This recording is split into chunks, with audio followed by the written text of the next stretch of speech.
बद्रीनाथ धाम को लेकर कई रोचक कहानियां प्रचलित हैं। एक बार देवी लक्ष्मी और भगवान विष्णु एक दूसरे से नाराज हो गई। इसके बाद देवी लक्ष्मी अपने पिता समुद्र के घर चली गई और भगवान विष्णु भी आहत होकर नर नारायण पर्वत के बीच तपस्या करने चले गए। फिर कई सालों बाद देवी लक्ष्मी को अपनी भूल का ज्ञान हुआ तो वे भगवान विष्णु को ढूंढने लगी। इन्होंने देखा कि नारायण बर्फ से ढके पर्वतों के बीच बैठे तप कर रहे हैं और उन पर बर्फ गिर रही है। देवी लक्ष्मी यह सब देखकर बहुत दुखी हुई और वे बद्री यानी बेड़ का पेड़ बन गई ताकि तप में लीन भगवान विष्णु पर बर्फ ना गिरे। वहीं जब भगवान विष्णु का तप पूर्ण हुआ तो उन्होंने देवी लक्ष्मी को बेड़ के वृक्ष के रूप में देखा। इससे भगवान विष्णु बहुत प्रसन्न हुए और उन्होंने कहा कि इस स्थान को बद्रीनाथ धाम से जाना जाएगा। तब से अब तक उस स्थान को बद्रीनाथ धाम के नाम से जाना जाता है और यही तीर्थ बद्री नारायण से भी जाना जाता है और यहाँ बद्री देवी लक्ष्मी का स्वरूप है। भगवान विष्णु और शिव की लीला की कहानी। एक दिन नारायण यानी विष्णु के पास नारद गए और बोले, आप मानवता के लिए एक खराब मिसाल है। आप हर समय शेषनाग के ऊपर लेटे रहते हैं।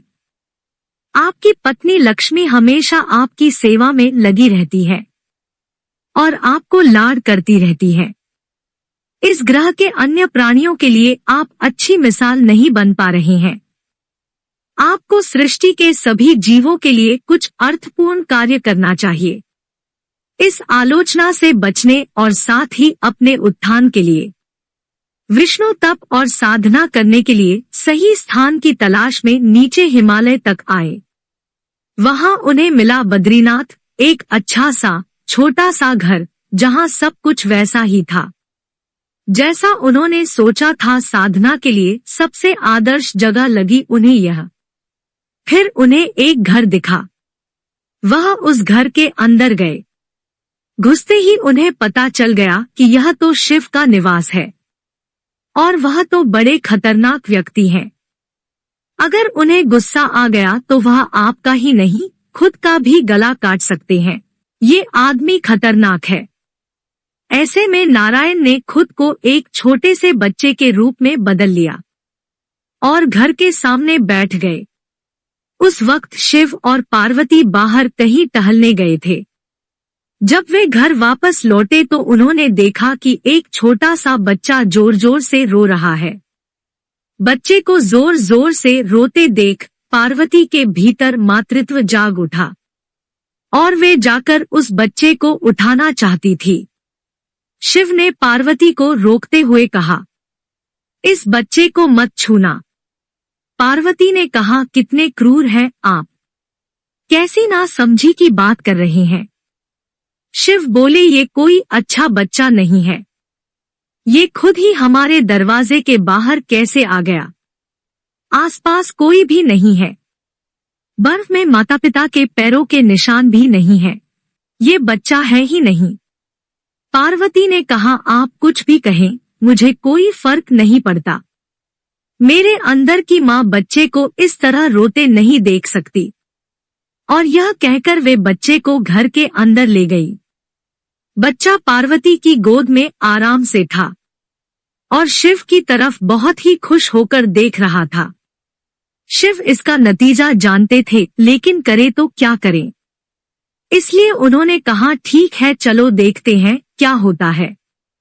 पार्वती ने बच्चे को खिला पिला कर चुप किया और वहीं घर पर छोड़कर खुद शिव के साथ पास ही के गर्म पानी के कुंड में स्नान के लिए चली गई।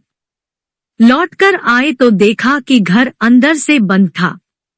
पार्वती हैरान थी, आखिर दरवाजा किसने बंद किया?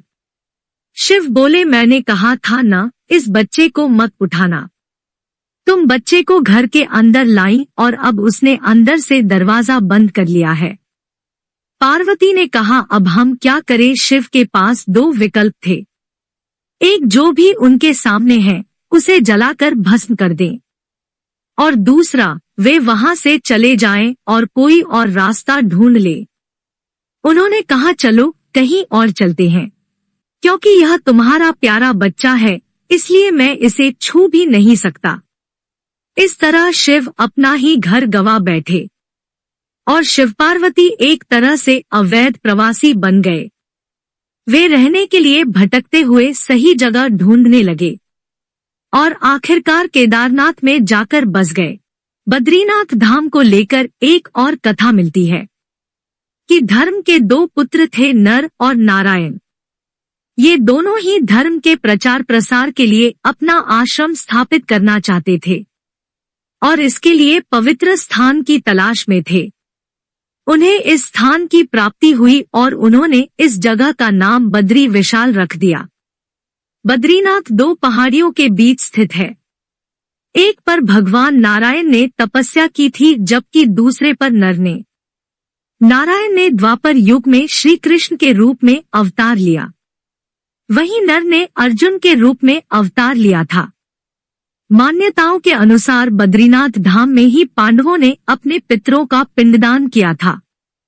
यही वजह है कि आज भी बद्रीनाथ के ब्रह्मकपाल क्षेत्र में लोग दूर दूर से अपने पितरों का पिंडदान करने आते हैं।